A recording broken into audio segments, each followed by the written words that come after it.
The Marinade. There's no O in Marinade. Let's try it one more time. Ready? 1, 2, 3. The Marinade. Marrow. Marinade. Bone marinade. The Marinade. The Marinade. With Jason Earle. It ain't no use, oh it ain't no use. Maybe some guys just ain't meant to. I was living in Montana once, I was married. For a while it rolled so easy, got to where she couldn't stand. Welcome to The Marinade with Jason Earle, a free-flowing conversation about the creative process with creative people. This is episode 89, and our guest is Willy Vlautin. Willy is both one of my favorite songwriters and one of my favorite novelists.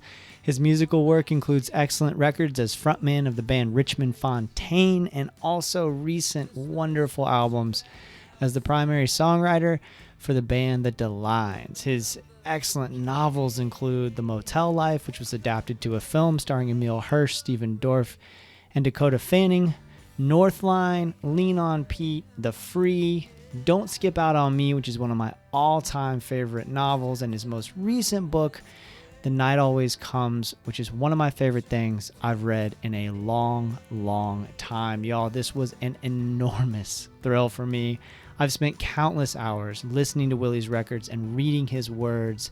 I am so humbled and grateful to bring you my conversation with Willy Vlautin. Wake up, Ray, wake up, Ray. The sun's coming up, and still I can't stop thinking. How can someone you love so much grow against your soul? And all I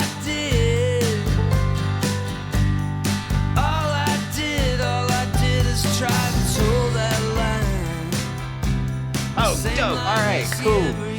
Man, Willy, thank you so much. This is such an honor. I am stoked to talk to you. My podcasting mentor, who doesn't really know he's my mentor, Brian Koppelman, said, don't hide your enthusiasm when you're talking to your heroes. So I'm not going to hide my enthusiasm. Oh, Hey, man. that's really nice of you to say. Yeah, I'm the same way. Yeah. Yeah. Yeah, I don't see any reason to hold back, and especially because I just read, I just finished on the plane to Kansas City. I took my first plane ride in a year and a half, and I finished The Night Always Comes, and I love it, man. I told you via email how much I love Don't Skip Out on Me, and then this book just devastated me in all the best ways, and so I'm stoked to talk about it. Oh man, it makes me think. That band, the Sadies. Uh-huh. They're my favorite band, and I know those guys, the Good Brothers. Uh-huh. But I get so excited talking to those guys. Like when I see those guys, I play gigs with them. I go see every show they do, but I get so excited, like I kind of lose my shit, and it's so like I wake up the next day, like, and I'm just like, what the fuck? Who are you, man? Because I just can't. I get so excited. I'm that guy that's just like, you don't know, man. You don't know how good you guys are, and like, it's just. But you got to when you like a band, you gotta. When you like something, you gotta say it. I think. I totally agree, and I think it's so good to hear from you, who's probably toured with a lot of your heroes. So it's really cool, and played with a lot of your heroes and had a chance to meet a lot of your heroes. So it's really cool to hear you say that. Like even at the level that you've achieved, the success you've achieved, that you still feel that fired up about the art. Yeah, man. I mean, there's, meeting your heroes always makes you nervous, I've never been good at meeting people I admire, even in my personal life, like it always makes me uncomfortable because I guess I just assume they're going to think I'm a bum or something. So it's probably comes from that side of me. But with somebody like the Sadies, I think it's just like I can't put into words how much I like that band. And they're fucking great guys too. They're really cool. But but they're just so good, and they're the band I always wanted to be in, you know, that kind of band. And so I just can't. Them and Dead Moon, the Portland band, was the same thing. Dead Moon was a band you'd wake up. I'd wake up every morning and I'd have like another Dead Moon shirt. They only had one really. And I'd always have, so I had like 6 or 7 of the same shirts. I'd always have patches, you know, and I never put patches on anything, but I had like a stack of like 20 patches at one point, because I'd get so excited. I just have to buy something to, you know, carry around with me in a drunken haze. But it's fun. It's fun to love stuff, you know. Yeah. Oh, for sure, man. Well, that's a really good segue into just talking about Portland and the, you know, I read the whole book, and then I get to the end, and I was doing research for this conversation, and of course I want to talk about the music, but I kind of want to go from the acknowledgments of the book and kind of take us back in time to talk about the music, and then work our way up to the book if we can, because in the acknowledgments, which I absolutely love, the acknowledgments to the night always comes. It's a little different from the average acknowledgments. You talk a little bit about the fact that you moved to Portland when you were 26, and you've been working in warehouses, and then you begin this stint as a house painter, and you start Richmond Fontaine. And I'm wondering, because I think about, like, with your characters, both in your books and in song, they're so resilient, and they're all hardworking in their own ways, and they don't give up. So many of these characters, there's so much hope in these characters, even though they go through a lot of shit, and they're going through tough times. And I wonder how much your time working in warehouses and then as a house painter obviously informs that, I would assume, but how different you think your writing would have been if you hadn't had those experiences. I mean, well, that's a good question. You know, I always, I worked those kind of jobs just because I didn't think I could ever get another kind of job. So I think I came into the world a little beat up anyway, I think. So I hated that kind of work. I just was too shy to ever get restaurant jobs or retail jobs. So I just worked in warehouses and trucking companies. And for me, hitting the lottery was being a house painter, because I made the most money, and at least you got to go to a different house all the time, and your environment changed. And then I went out on my own. But yeah, I mean, I think I was always interested in people that were struggling, people that were like just lower kind of working class people, because that's where I was from. And I, you know, from an early age, I think I thought I was going to end up being a bum anyway.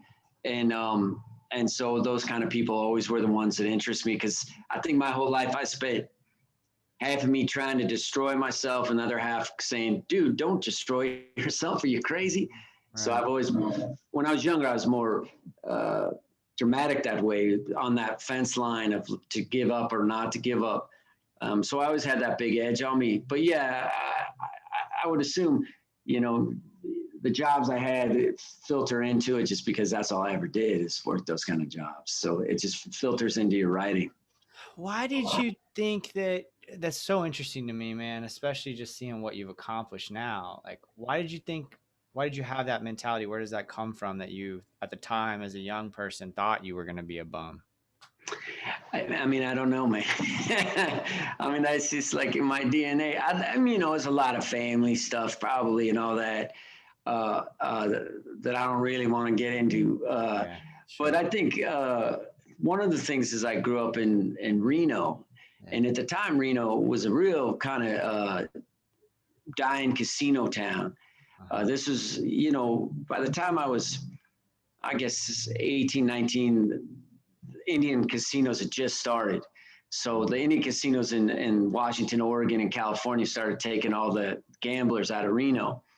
It's one reason why Vegas went so crazy, because they had to go over the top to survive, and Reno just couldn't.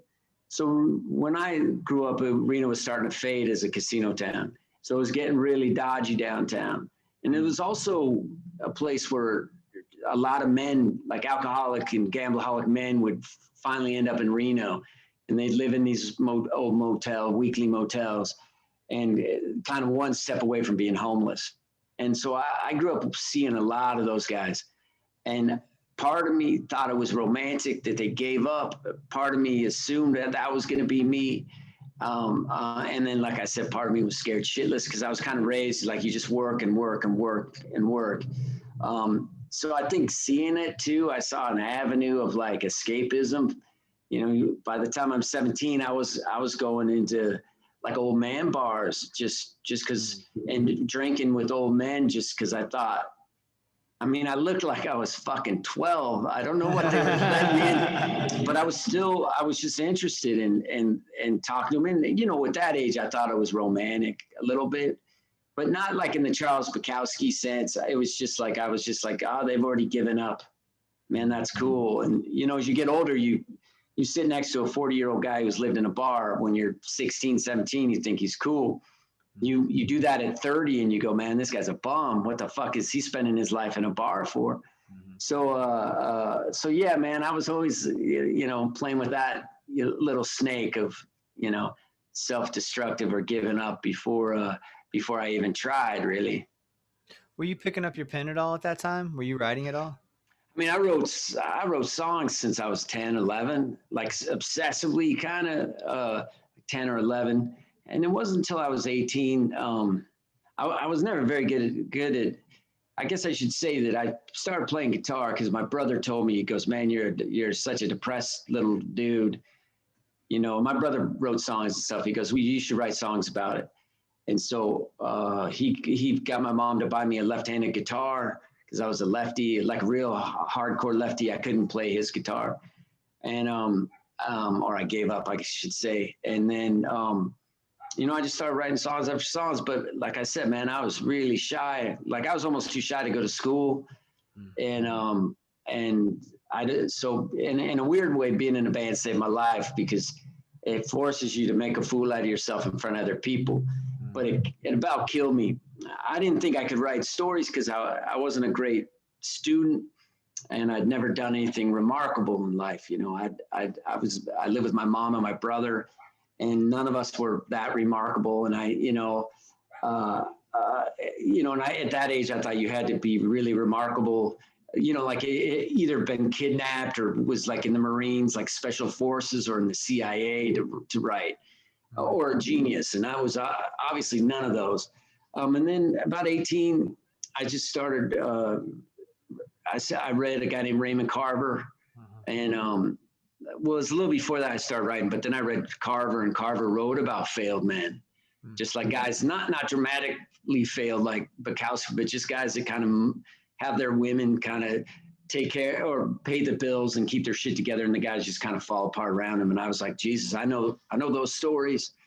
And then I just started writing like a fiend after that. Once I felt like I had permission to tell the kind of stories I wanted to tell, then I just, you know, I was writing all the time, like 20 or so. Yeah. That's great. Another thing that comes up in the acknowledgments is that after you're in Portland for a while and then you buy a house, and you said in the acknowledgments to the book, you said, I was raised to believe that success was owning your own home, and my life changed when I bought that house. Can you talk about like that moment and that decision? And then I kind of have a follow-up about home ownership in general. I mean, yeah, you know, by then I was 2000, so I was 30 maybe. Okay. You know, and I'd saved some money over the years, and I had a little painting business, so I was doing okay. And Portland was affordable, you know. So there was a 480 square foot abandoned house next to a Korean mini mart, but it was near the drummer where we practiced. Richmond Fontaine practiced, and I went to the drummer, who's the smartest guy in the band. He still is. He's in the Delines, and old friend of mine, really cool dude, but also like really smart. And I took him to the house, and I go, do you think I maybe you should you think I should try to get this house? I was like, I had no confidence in myself or anything. And he was like, he just kind of said, look, man, you'd be an idiot not to. Just do it. Call this lady and have her buy it. See if you can do it. and this is before the Big Short, you know, this is before the fucking housing crisis. And so, you know, it was a $70,000 house. I had 20 grand down and I could barely get a loan. So it was back when I had to have my boss in the painting place I worked. Well, yeah. Cause I was still working for him by then cause I had to get a loan through him. So my boss said, hey man, I'll say you're getting a raise to manager. And then that pushed me over. And then right when I got the loan, I quit and went out on my own, which my buddy wanted me to. And my whole life changed because then all of a sudden I owned this little house and I started my own painting business. And I mean, I was so excited that me and the pedal steel player for Richmond Fontaine, a guy named Paul Brainerd, we broke into the house 2 days before I got the keys. We broke in at the back through a back window, and then we just sat in there and drank all night because I just couldn't believe that I was going to own this house. The sink didn't work, the bathroom didn't work, nothing fucking worked in the place. But I knew a ton of, contractors because I painted all day. So it was none of it was a big deal. And really, man, it did change my life, because I quit going out so much and I started taking care of myself a little bit more. And I liked myself, probably for the first time I thought I was all right. And, so it took me till 30 to like myself more than I hated myself, I guess. That's earlier than a lot of folks. Yeah, you're right. Do you think there was some kind of or do you think even now looking back on it, do you think there's some kind of intrinsic value in home ownership, or is there a sense of value that we feel as a result of some of those societal pressures? Like you mentioned, the quote about feeling like being raised to believe that success was owning your own home. Do you think it's an intrinsic value in itself? Does it have value in itself, or is that something that we react to because people expect it? Well, I mean, I might be the last kind of generation that is gonna, the idea of home ownership is, that anyone can own a house. I mean, I think all that comes from back in the day when you had a landlord who could kick you out at the drop of a hat, or could raise your rent, or tell you, you can't have this many people here, or you can't do this, you can't do that. So I think in general, so many people throughout time have never been able to own anything, so they have no power. Mm-hmm. So, I think that the American dream of home ownership is really just look, it means that you get power, you get a little bit of skin in the game. No one can tell you what to do exactly. No one can push you out at a drop of the hat, and no rich guy can push you around. I guess would be the American dream part. For me, it was just that was my mom. She was like, well, that guy is kind of weird, but he does own his own house, Will, so he's not a bad guy. She was like that. If, she was not a fan of arty people or, any of that kind of, if he was a musician or anything. But if he owned his own house, she thought he was a little bit cooler. So, so for me personally, it was just if I owned a place, then my mom wouldn't think I was a bum. And I was raised like that, and I, all those things combined, just whatever you do in life, they can build your confidence a little bit. And that for me really did. I can relate, man. I mean, my journey is very different, but we bought this house 3 years ago, and I'm 40, and buying this house was me feeling okay, I'm finally a grown up. It really did, even at 36 or 7, whatever I was at the time we bought it, there was kind of this, I felt more settled. And it wasn't like I was going out all the time or anything like that. I mean, I was pretty settled in by that point in my life, but the difference between the little apartment that me and my partner lived in then, and then having this house and having this piece of land, to me, that I feel like there is an intrinsic sense of value that I feel just knowing that this is our little piece of land, there's something to it. Yeah. And I mean, I think that's just in the DNA of being American, really, because that's one of the things everybody came here for, is that they can finally own something that the rich guys in Europe own most everything. Mm-hmm. And so yeah, man, it's in our blood. And it, like I said, man, I think it really, it's real. It's real, even if it's not real. But I think it's real, literally, in the fact that you do have, I used to have landlords. I used to buy old muscle cars in my 20s, and I'd always have my landlords coming over and yelling at me for how many cars I had, and rightfully so. I mean, I was kind of a jackass about it, but you know, or you know, you have to call your landlord if you know your girlfriend wants to paint the bedroom, you know, or whatever the, you know, Yeah. it is. You have some guy telling you how to live, man, and that used to drive me nuts. And when you have your own house, you can do whatever. You can paint your room fucking black, shiny black, and put, you know, you can do whatever the hell you want to do, crazy thing you want to do, and you can have 5 muscle cars in your backyard if that's what you want. And I just, you know, that made a lot of sense to me. But for me personally, it was the opposite. I bought like a lawnmower and a cookbook, and I was like, I was shaving more. You know, I was like, you know, I didn't have a briefcase, but you know, but I wanted one. You know. That's so funny. The first thing I bought was a lawnmower. I was like, man, it's finally my chance to have my own lawnmower. And I went and got like the nicest battery powered one I could find. You know, I was like, I'm going to be sensible about this and have a sustainable lawnmower. And I was so fired up about that damn thing. Still fired up about it 3 years later. But that's an interesting point, because I think even the point about like it's your own place and you can do whatever you want with it, because there's a creative aspect to it too. There's the fact that like if you have this idea, we have my partner's an artist, and there's a mural on our back wall that she painted right when quarantine started last year. And it's just like, fuck it, it's my wall. I can paint a mural of my dog on it if I want to, you know? And there's something that like, it's like, this whole house is our canvas, and that makes such a big difference. Well, it's like in The Night Always Comes, where, you know, I lived in a place like that where, you know, you didn't tell your landlord anything that was going wrong with the house because he forgot to raise the rent, and you've fucked up this house. You've like painted, like I've done that too, where you painted rooms you shouldn't have, and pulled like nasty carpet up, and done all that stuff. And so you never call your landlord because you just don't want him coming into the house to see what you've done. So really you feel like a criminal when really you're just fixing the place up. But so there's that thing too, where you feel like, oh, it's mean old dad's going to come over and kick us out of the house, you know? Yeah. So yeah, like you said, you know, if you want to put a mural of Satan on your wall, then you should, or your dog, or, you know, your grandma, you know, you can without having to cover it up when the landlord comes over. I gotta tell her that if I suggest the idea of a mural of Satan, that's gonna happen by like next week. No, man, yeah, that'd be a hard thing to look at every day.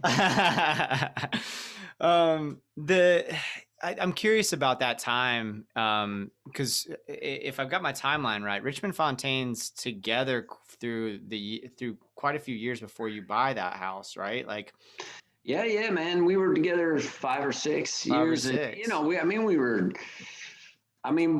the thing about us is we really liked each other as buddies. And we were hellraisers. We had a lot of fun. But, you know, I was not cut out. I was a workhorse songwriter. I could write a lot of tunes, but I was not cut out for being in front of people. And it really was, I feel really bad for those guys because I wasn't much of a singer, and I couldn't, and I really struggled. Like I couldn't play sober until I was 35. Wow. Like it was so hard for me to get in front of people that it was, that we could have been a better band early on if I had my shit together more. But I just was so fucking shy. I just couldn't do it. So, I still like just talking about it makes me want to go over and like buy each of those guys something and drop it off at their house for putting up with, you know, with me being not very good. I mean, I always showed up and tried hard and that stuff, and I was cool to those guys, but I just wasn't very good, and I always feel bad about that. But you know, you are who you are. It's interesting you say that because you made a bunch of what I would consider great records during that time, and then continued to make great records after. And so like that's interesting that you have that perspective, and I wonder what the other guys, and if you've had that conversation with them, and whether the other guys feel that way or feel like, nah, Willie, we were all on our journey together, and that was kind of how it was. And we did, you know, we had the thing with us is I don't think we ever had a bad time. no one really liked us for a long time until maybe, I guess around we put out a record called Winnemucca, and people started liking us a little bit then. And that was right around the time I bought my house. And so my confidence went up. Shit started going my way about 30. And I started writing songs that I kind of wanted to write, that I felt like they were kind of normal kind of songs for me. I guess I just kind of got more confidence around 30. So I started, that was like 4 records in. Yeah. And that's when the band started doing okay too. So that's cool. I think that's when I got into Richmond Fontaine, right about that time. And I think if I remember this correctly, I'm always interested in how I got into a band and how you come to somebody's music, because there's just so much stuff out there, especially now. But I think what happened was that a Richmond Fontaine tune from Winnemucca showed up, if I remember this correctly, on a Pandora station back when Pandora was just stations, and it was a Lucero Pandora station. And I think that it showed up there, and I went like, oh, this is my shit, and then I kind of went back and did the dive. But I think that's about when I came to the band too. That seems to make a lot of sense. Yeah, that was right when things started. We maybe 3 years after that, we started touring Europe a lot, and then our whole life changed. It got really, really fun after that. But yeah, man, they're a cool band. I love those guys to death. I mean, I play with 2 of them still. And the other one I talk to all the time, man. Cool. So yeah, I really like those guys. That's great. Yeah, I read something where you said something to the effect of like, we wanted to get out before we stopped liking each other, or something to that effect. Well, I always looked at Fontaine like a just small band. We're a mom and pop operation. And we were getting older, and we'd had a really good run. We had a lot of fun things. We got to see a lot of different countries. We got to, get drunk in a lot of foreign countries. And it was being in a small band where you're not making a ton of dough. You're always surprised when each guy gets in the van. Each time for a tour, you're like, man, really? You're really gonna do it again? Your wife's not gonna kill you and all that, or like it's gonna. You're going to sacrifice for this. And I just I didn't want one of the guys to have to say, oh man, I can't do it. And cause I know that would make him feel guilty. And you don't want a guy to have to quit, even though he's tired. So I just said, man, I want us to pull over like in front of a nice cocktail lounge and stop when we want to stop. And so we did. Wow. Amazing. There had to be something keeping you going too, though, like other than just that you liked each other. Those guys clearly had to believe in the songs. I mean, you were writing these songs. They had to believe in these songs. Yeah, I mean, I think we did. I think we all did. And I was really honored to get to write tunes for these guys. So for me, it was fun because I just got to write songs all the time, and that's what I like to do. So yeah, I mean, we all bought into it, and we tried, and only one guy, the guy I already mentioned, the smart guy in the band, had a passport, but none of us even had passports. So when we got to start touring Europe, I think was what kept us together, because we were all like, man, we'll never get to see any of this stuff without this band. So let's keep the band going and make cool records. And it was, and we started doing better over there. So when you're doing a little bit better at something, it gets you up in the morning and keeps you trying. Yeah, that's amazing. So you talked a little bit about the fact that you weren't as confident in your singing, and you weren't as confident in front of people and as comfortable. Well, with the Delines, you don't have to worry about that part. Yeah, fucking. Well, that was the thing. You start getting older. And you're like, man, if I want to change something in my life, I got to do it pretty soon, or I'm gonna be fucking dead. So I always wanted to be in a band with a singer that I really liked, and I just wanted to write songs and hide in the back, like as far back as a drummer. And so I did.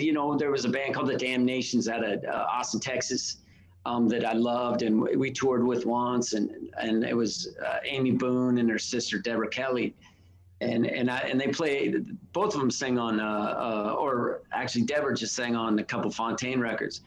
And anyway, we did a tour with Amy in Richmond Fontaine. She was like a keyboard player and sang, And I remember hearing her warm up at doing these kind of country soul ballads. And I was like, Jesus, I want to be in a band. I want to be in a band where we just play ballads. And cause those are the kind of songs I like to write anyway. And I'll just hide in the back. And so I wrote her a bunch of songs and, you know, kind of wrote a little thesis on why she should join up with me. And she did. She took a chance, and then we started the Delines. That's awesome, man. Those records are so beautiful. I mean, I was just like, I was so familiar with the Fontaine stuff that I was pouring over the Delines stuff, which I'd listened to, but not really like dug into. And I was, the last couple of weeks I've been digging in. Those songs are so gorgeous. And I totally get why you were like, oh man, that voice, right? There's something about her and the way she delivers the lines and the way that she sings and the emotion. She has such a beautiful voice. I'm curious about the creative process and how different it is with the Delines versus Richmond Fontaine, and how you approach the songwriting process, or is it any different? Well, I mean, the one thing that's different for real is with Fontaine, I was like, I'd bring in 6 ballads to every rock song. And you mean, even when I was like 15 and trying to be like a punk rock guy, I was secretly at home listening to ballads, you know, and writing ballads. So writing like rock songs was always more work. So for me, I love the ballad. And then when you take my voice out of it, then I start getting courage. I was like, well, because I couldn't pull off half the songs Amy sings. So I try to write more classic songs, because she can pull off a big love song. She can pull off a big heartbreak song, where I was always too scared to do it. So Fontaine, I mostly wrote stories around situations, or put you in kind of like a scene and then pulled you out. But with her, I can write kind of more classic, bigger tunes, because she can pull it off. And so for me, it's that I get to, like, I'm not ashamed of myself for writing ballads all day long. So, because we're just a ballad band, and she sings ballads great. And so I don't really approach it differently thematically, just because I am who I am, but I do talk to her a lot, and she'll tell me issues or things that she thinks are interesting. Like, we have a new record coming out next February, and she was all interested in the Gulf Coast, you know, and like, you know, Tony Joe White, and like songs set around the Gulf Coast. And so I just started putting my head there and thinking about that. And I'd been down to that area a few times. And so, you know, we just talk, and I listen to what she says, and then I go home and try to write around that. Oh, that sounds like it's going to be that's going to be my shit right there. I'm looking forward to that record a great deal. I hope so. Man, yeah. So how far along is that? It's done. We just mastered it. And it's called The Sea Drift. Sea Drift. Awesome. Oh, I'm so excited to hear those songs. Oh, cool. Thank you for saying that. Yeah, for sure. So it's, I think you kind of answered part of what I was going to ask next, in that you work with Amy in quite a bit in terms of like talking to her about songs. But I'm curious about when it comes to like writing from the perspective, both in song and then also when you're writing a novel, how the writing from a perspective of a woman. I mean, I was just thinking about it. I think The Night Always Comes, it must be like a majority of female characters, and the protagonist is female. You're writing all these songs and Amy's singing them. How comfortable do you feel writing from that perspective, and how aware are you of that at all, if at all? I mean, I think, well, I guess with Amy, it's fun because, you know, I love like Candy Staten and Ricky Lee Jones and Sammy Smith and Bobby Gentry. Like, I always had crushes on all of those ladies. Like, I went out with Candy for a while in my mind, and then I married Bobby Gentry before she married Bill Hara, or after she married Bill Hara in Reno. And Sammy Smith was a gal I went with, but she wouldn't marry me. So, I mean, I live with these gals in my head, and I've always loved when they sing ballads. So, writing those kind of songs, I just think like I'm writing for those women, or writing for Amy. I'll just be like, Amy's like Candy Staten, but she sings different. So just write her a song that you'd write for Candy. And so I don't really think about it as much woman or man. I just kind of think about it of a world. And fiction's a little different because you got to dive in so much deeper. But really, I think every woman character I've written, I think of them as at least the good ones, is my cousin, who was an old like drinking buddy of mine in my 20s. And so I think every woman that I like in my book is her. And then it keeps me from falling in love with them, and it keeps me from thinking about them. Because, I spent so much time with my cousin, you forget she's a woman, like she's just your friend. Yeah. So you don't even think about that stuff. And, I was raised by a woman. All the best people in my life were my aunt, my grandmother. So I was raised by women, and then I was raised by a woman that, for a while was pretty hard on men. So maybe that's why. So maybe a little bit why the men get a rough shake and night always comes. Yeah, they do, and they deserve it. And the night always comes, Guys usually do. That's the truth. Yeah, I think as I was reading it, one of the things a couple of things came up to me, and one of them was what Craig Mazin, the screenwriter, said one time on his podcast. I heard him say, torture your heroes. Like when keep putting them through the ringer and keep torturing your heroes. And I think Lynette keeps getting tortured, but she keeps getting up and she keeps pushing, and she keeps getting through this. But the thing, and the men, again, they're no good, man. In this book, they are no good, and they're except for her grandfather, they are no good, and they are continuing to put her through all this shit, and yet she ends up doing these terrible things without getting too far into it. But her heart is so pure, and she's doing it for such pure reasons that you can't help but root for her and can't help but be in her corner. Yeah, well, I mean, I think I take it back too, because her boyfriend was a really cool guy as well. Yeah, true. But I thought about the book in terms of, it really kind of started with the two ideas. The one being Portland, Oregon, where I live, is going through this massive boom and is getting gentrified really insanely fast, and housing prices in the last 20 years have over quadrupled. And where minimum wage has only gone up twice. So it's, and like, even like I have a little office, and outside my office, I could see where there's been 5 apartment buildings gone up in the last 6-7 years. So it's just like massive growth at such an accelerated rate. I was just interested in that idea of, what do you do if you're just scraping by at the status quo back when it was 15 years ago, and all of a sudden all these people come in with money, and these people that are doing really well can buy the house you've always wanted, buy it and tear it down, and then build like a little mansion on it. Like, how do you compete with that? And that got me thinking about President Trump's quote, which I put in the front of the book, which is, the point is you can't be too greedy.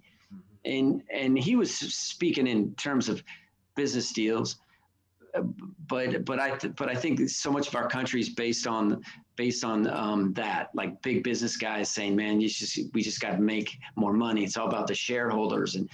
And I said, okay, if it's okay for CEOs and bond traders and stockbrokers to fuck with the rules, and if it's okay for them to get, then how does that look for the bottom?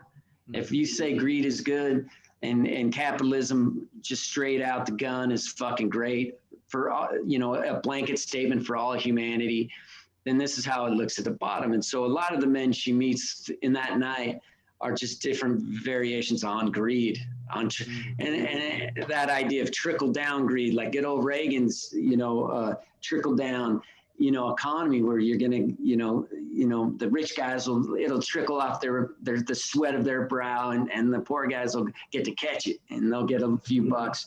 So how does that look if it's just greed dripping down? And so that's why the book has that kind of dark edge to it, because it's kind of a cynical book, and it's also kind of a desperate book, It's Lynette kind of represents community. She believes in home ownership and saving her family. She believes in trying to be good, even though, you know, like most families and most people, she's got a lot of weight on her back and she's got a lot of scars on her and a lot of dents on her, but she still gets up every morning and tries. And so I was trying to have those two duke it out in a way. Yeah, man, that's great. Wow, that's more than I could have asked for.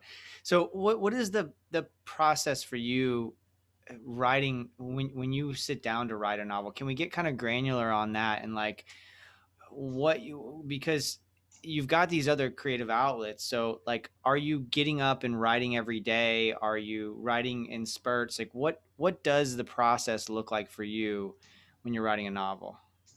I mean, honestly, if you could say, man, you could go on vacation tomorrow, where would it be? And I'd just say, man, just take me to a motel somewhere where I don't know anybody, and maybe a good restaurant or two down the street, and I can write without anybody pulling me off it. Wow. That would be my dream. So I like doing it.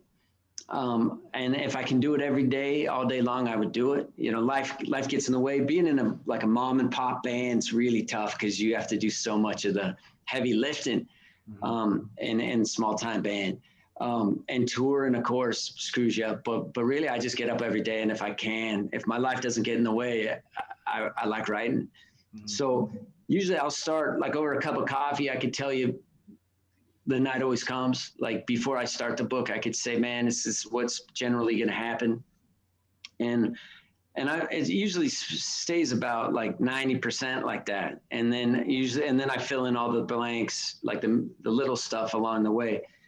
And I can write them pretty fast, like, you know, under a year, but they're not very good at all. I mean, they're fucking horrible, really.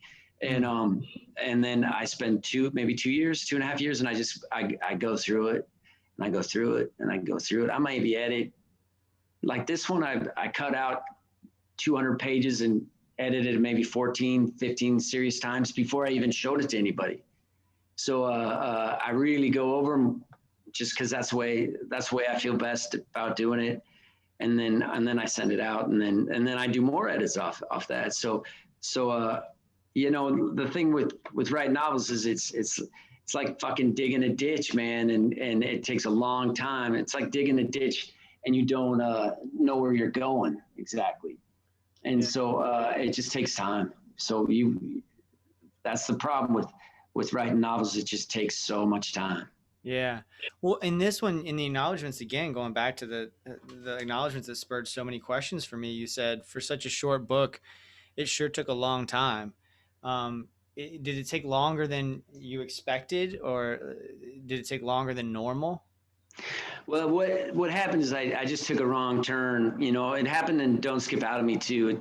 I wrote a whole big section of the Not Always Comes. It just didn't work. And I spent maybe 1.5 years on that part alone. So it was maybe 150 pages, and it just didn't work. I mean, I did the same thing. I quit drinking for 8 months. I started jogging. You know, I started I pulled out the yoga DVD and started doing that because I was trying to get like one little more brain cell in my head working so I could figure it out. And eventually I just couldn't figure it out. So I had to cut a couple hundred pages off, and it was a bad idea to start out with, but I just couldn't admit it. And so I cut 200 pages out. And then once I did, the book kind of wrote itself. You know, it always kind of knew what it wanted to be. And I pushed it out into something else. And same thing with Don't Skip Out of Me was the same. I cut 300 pages out of that one. I just took it, I had a whole other character in that novel, and it just didn't feel right. And I just couldn't, I lost sleep over it, you know, and I was like going fucking nuts over it.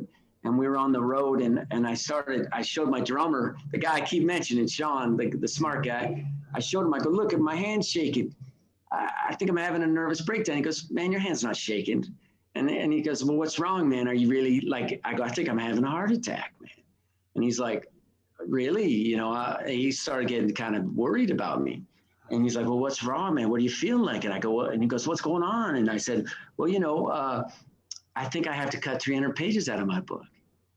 And he just looks at me and he goes, is that it? I fucking thought it was something serious, man. And he goes, just, he said, just have a couple drinks and cry to yourself like you do. And then, and leave me alone, basically. And then the next morning I got up and started the process of cutting while we were in a van driving, I started cutting 300 pages out. And, it's like either quit or you figure it out. And I figured it out, but it's a long process, man. And it always hurts too. It always hurts. Oh my gosh. I'm curious about, it's so good to have people in your life like that, right? To remind you that, because I think as a creative, sometimes we can get so lost in our ideas and so obsessed with our projects. I remember when I started the Marinade early on, I got stressed about something. I don't even remember at this point what it was because it didn't fucking matter. And whatever it was, I was stressed about it. And my partner was like, okay, what are you stressed about? And I explained the thing to her. And she's like, so you're stressed about your podcast. Like, that's what you're stressed about right now? Your podcast that you do as a creative outlet and for fun, where you get to talk to your heroes. That's the thing stressing you out? And I was like, okay, good point. She's like, if it's stressing you out, you need to stop it. Like, that's not that's the good bits. You love this shit, so don't let it stress you out. Let it, let it be that creative outlet. But you're not going to create well if you're stressed out, right? You're going to create well. I don't know, man. That's a tricky one. You think so? Because I'm sure your partner's painted stuff that she can't figure out or doesn't go the way she wants, and she starts going nuts over it. Sure. So that's just part of the deal. It's the thing, like with writing, is like you write a bad novel, and some people write a bad novel and they quit. And some write a bad novel and get bitter and never read novels again. Yeah. And some people write a bad novel and they get up and they start another one. And so for me, I was just the guy that was like, oh, you say, I know I suck, but I got another one.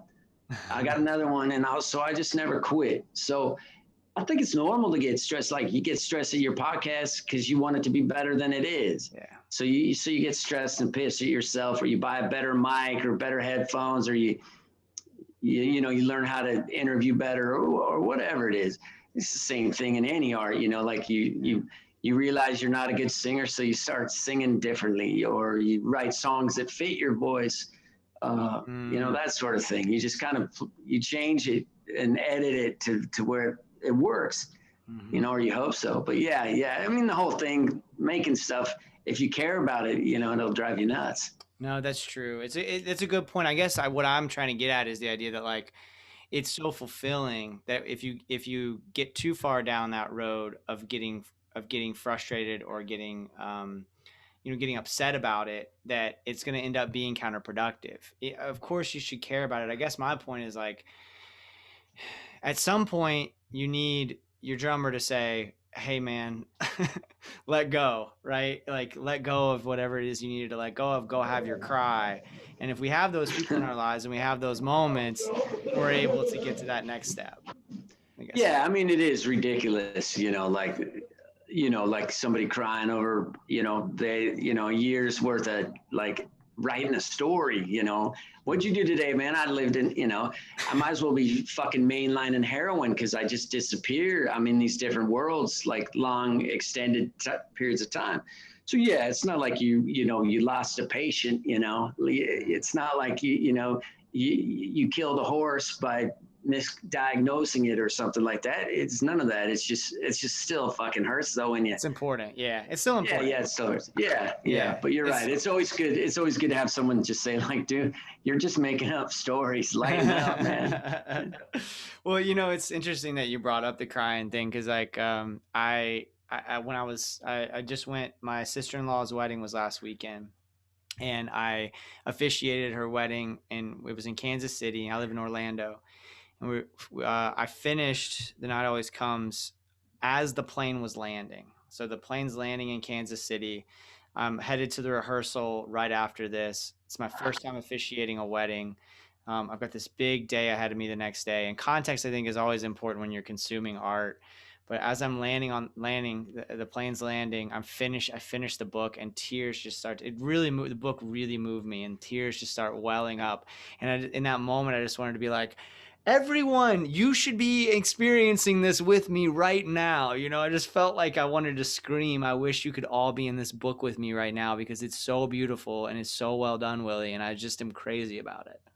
Oh man, thank you very much. That makes me feel really nice. You're welcome. So a couple of quick questions, and then we'd like to finish on what you're getting down on, like what art has you inspired at the moment. And so I'm just curious about like the granular parts of you writing. Are you like in your office when you get up to write? Are you like pen to paper writing things down? Do you have a typewriter like some folks do? Or you have a bunch of Word documents open? Do you feel comfortable sharing what that like process looks like?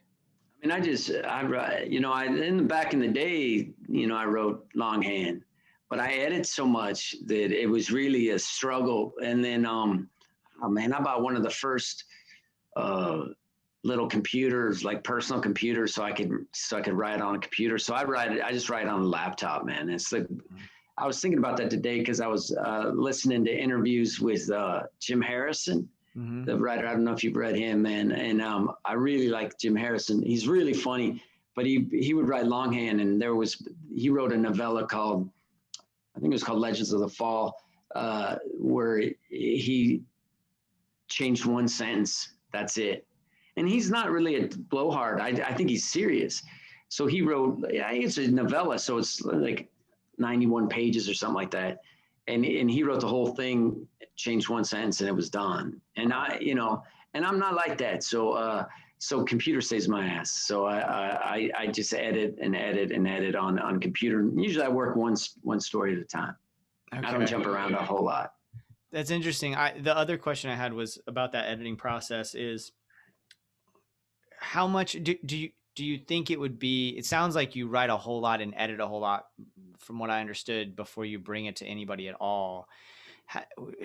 Would there be value for you in bringing it to someone sooner, or is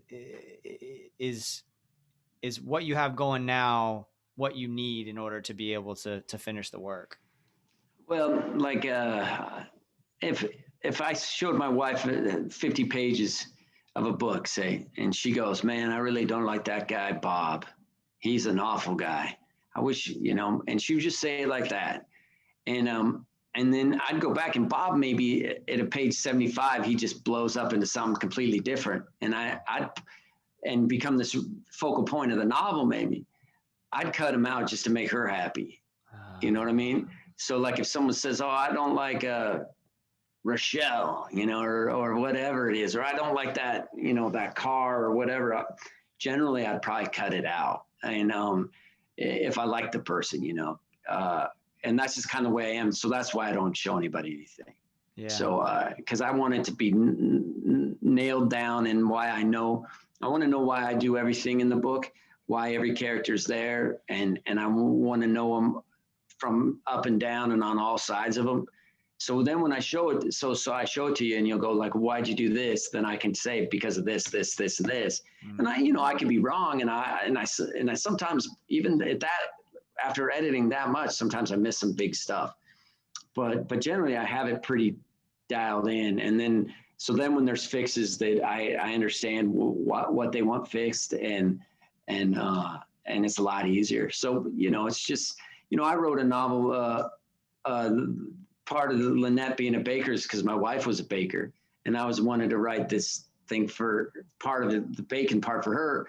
So I wrote a whole other part with another bakery in it just for my wife, and that was another like dead end. I'm like, man, like it took me months. I'm like, why isn't this working? Why isn't this fitting in? And it's just because you wrote it just for your friend, man. You wrote it for your gal, not for Lynette. And so I have to kind of school myself on that. And, and the problem is like you write you foray into writing reggae songs or death metal songs, and, you're going to spend 2 weeks or a month of your life going down a wrong avenue as a songwriter. But a wrong avenue is a fiction writer is like 6 months to a year for every mistake, every big mistake you make, you just add on another 6 months or so. So, you know. That's, man, thank you. That's great. You know, I'm about to finish, and I was scheduling this out today because I've got some time in the summer. I'm a middle school teacher, so I get a little bit of time, and that's when I do a lot of creative work. Like, that's how I keep from going crazy is I get up and I podcast and I write, and I've been working on this novel for almost 2 years, and I don't know that I'll ever show it to anybody, honestly. It's like, it's been a creative exercise for me, and I don't know if it's any good because I haven't finished it yet, you know? And so, but I'm almost there. I know where it's going. I think I'm almost there. I have I think I could even knock it out in like a week at this point of just sitting down and doing the work. Do you have any advice for writers who are new at that process, when like getting to the end there, and like whether to go right into editing or put it down for a while, or what to do with those next steps? I mean, everybody's different, you know. Everybody's like, you know, I was just thinking of you should listen to Stephen King on writing. He's really interesting. I've read it. Yeah. Yeah. Cause I mean, cause that's interesting. He gets in a mood. He just gets in the mood of a book. He'll write the book and then he gives it like 2 weeks. He tries to stay in that same mood. He edits a couple times and he moves on. Sometimes I guess you can see that. Some guys spend years and years tinkering on stuff. So and I'm not the best guy either, because I wrote novels from I think 19 was the first one till I was 35 before I showed anybody. So I didn't really show anybody at all, because it's a lot more fun just writing them than worrying if they're any good. My advice, I guess, would be finish it, get a draft, and then start from page 1 and read through it again. And then if you feel like it's got problems, just keep going until you feel like if you showed it to somebody, that you wouldn't die in embarrassment even if they didn't like it, because you put it, like, if you bust your ass on anything, then at least you have the confidence knowing you busted your ass. So you show up and you're like, well, I think this is the best I can do. And then generally it is at that stage. And then people's response to it will be better. And even if they hurt you, it won't hurt as bad because you know you tried hard. That would be one idea. So edit it a lot. And then if you do start showing it to other people, I would start a new one right away. So start another book. So you fall in love. You want to fall in love with something else while things getting beat up out in the world. You want to start that whole process over where you have something that nobody knows, and you're in your own safe little world, building this world, and no one knows, and it's fun as hell, and you think it's cool as hell.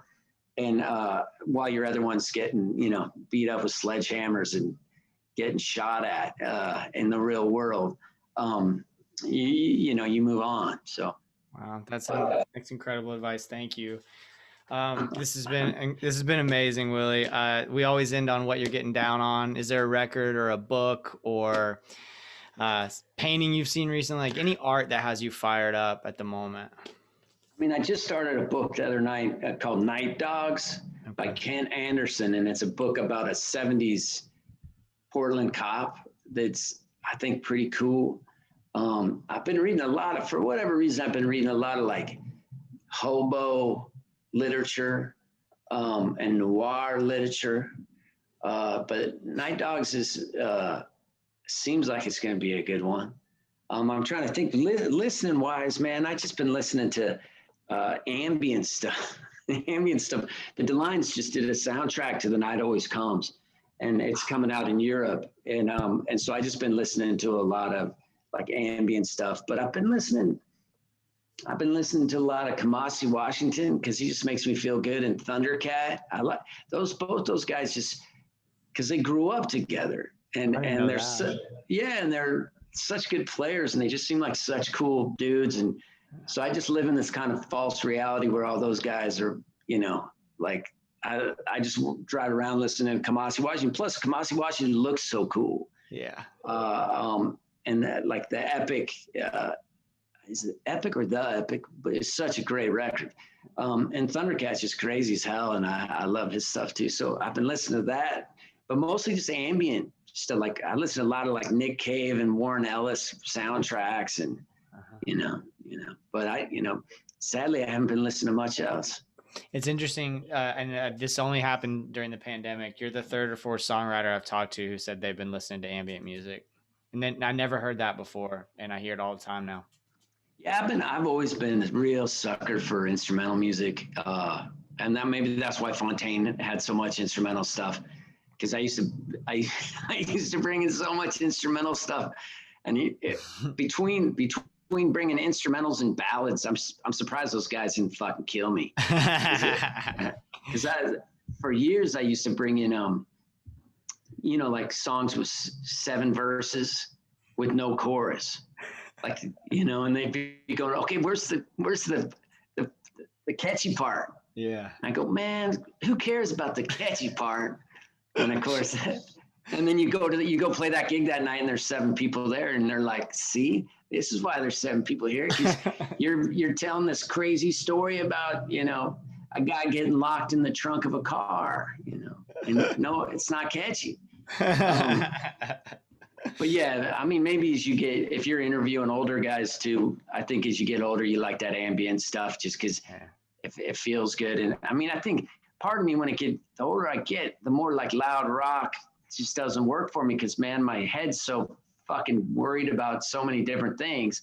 Like if you have some ambient music, then it just kind of calms your ass down. You're like, okay, I can pay that bill, and I can do this, and this is fucked up, and I'm putting out a fire over here, and you're like, if you put on Husker Du right then, you're gonna lose your fucking mind, So I can't remember the last time I've listened to like hardcore punk. I mean, I guess I was moving hay. I have horses, and I was moving hay with this buddy of mine's kid. He's like 16, really cool dude. And so I let him be the DJ all day when we were working on my place. And he's like really into the Misfits and stuff like that. And when listening to that kind of music through his eyes, it makes a lot of sense. It's really fun, but I just don't like when I'm home by myself, man. I'm like, I'm going out with like Bobby Gentry or or listen to ambient music. So, yeah, I don't know what that says about me, but that's where I'm at. No, I can relate, man. I think I was noticing that all this Delines I've been listening to, I noticed that my dogs it calms them. Like they seem to dig it. They seem to, I'm always wondering what the dogs, because I was doing ambient for them a lot in the mornings because they're both puppies. And so something about ambient music was calming them. But I'm happy to report the Delines also chills. Yeah, what? Amy really could be like, she's got the best voice. Like she could do ad work. Like when she speaks, it just calms you down. And yeah, she does have that. That's the thing I love about her voice, is it's like really smooth and kind of sweet, but you can tell she's been through the ringer as well. So she's got that both of those. So maybe your dogs just understand that they just kind of calm down because Amy's in town. She'll treat them all right. She knows both sides of the street, the nice sunny side and the dark side. Well, I hope you guys do make it to town sometime in the not so distant future. I'd love to see y'all live, and I'm really excited about the C-Pact and what those songs are going to be like. And I just can't, again, Willie, can't thank you enough for this time and for The Night Always Comes. Man. I flew through this book and I love it, and it moved me in a lot of ways. And so this has been a great honor, man. I'm so grateful. Oh, thanks. I really appreciate you reading the book and putting up with me rambling. So it was great to meet you, and hopefully someday in person. I'd love to. Thanks, man. Have a wonderful rest of your day. Right on, man. See you. Bye.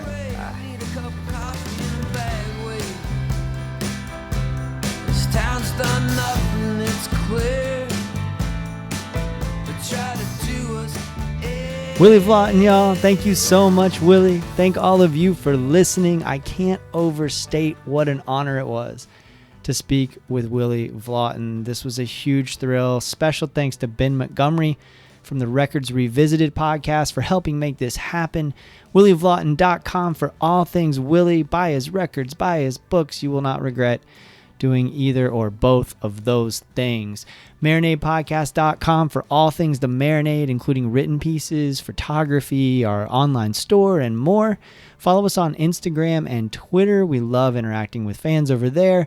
Give us a follow and a 5-star rating on your podcast app. These are all free ways to support the show. If you really like what we're doing, please consider joining our Patreon community, where for just a few bucks a month, you can gain access to Patreon exclusive content like our show Jason's Journey, where I talk about the moments that shape my creative life, and then also provide just a window into the process of making the marinades. I mean, we even sometimes get together for Patreon happy hours where we just kind of hang.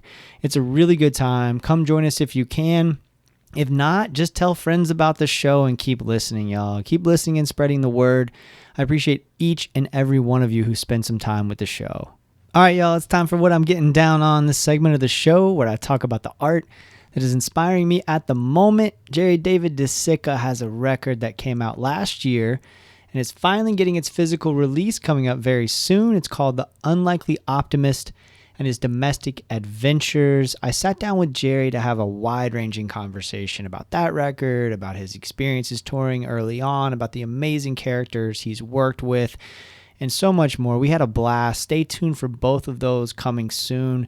You can already find The Unlikely Optimist and His Domestic Adventures on your streaming services, and I highly recommend spending some time with that. While researching the episode, I was listening to Jerry's solo work as well as revisiting his excellent band, the Black Swans, and I got to dive into some of his production work. He's done these really cool production projects, including Larry John Wilson's self-titled record. Larry John Wilson is a name you may know if you're a devotee of the Townes Van Zandt, Guy Clark musical Tree and Orbit, if you've seen Heart-Worn Highways, for example. If not, no matter. Go give that record a spin. His Larry John Wilson's solo self-titled record that Jerry David DeSica produced. Those are two things I want to recommend. I've also been listening to a lot of the legendary Rodney Crowell. Rodney was on Brian Koppelman's The Moment podcast recently, and he has this new record called Triage that's on the way. It should be out by the time I drop this episode. I'm recording this before it will. The record Triage will be released. As of now, there are 3 singles available, and they are all dynamite. I'm really looking forward to hearing the rest of that record. Hearing Rodney Crowell talk with Koppelman made me go back and listen to his whole catalog. Rodney Crowell is one of the great treasures of American songwriting. His record, The Houston Kid, I could not stop listening to the other night. Just kept running it back. Incredible tunes. I recommend listening to all of those things, and also just Koppelman in general. The Moment continues to inspire me. Brian Koppelman continues to inspire me as a podcaster. And speaking of podcasts, check out Reveal, which is hosted by a guy named Al Letson. Jacksonville boy Duval. Every episode is worth your time, y'all. There are 2 that I really want to suggest in this segment. The first is called Monumental Lies. It's about the controversy over Confederate and conquistador statues and all of the revisionist history that a lot of folks want to engage in, and the romanticization of some of those uglier parts of American history. The second is called The Pentagon Papers, Secrets, Lies, and Leaks. You can't go wrong with Reveal. Those are 2 great entrance points, but what an incredible podcast. They do an amazing job of reporting and storytelling. I can't say enough about it. So check out Reveal. Y'all, that's all I have for now. Thank you so much for listening. Until next time, go out and create something. Cheers, y'all.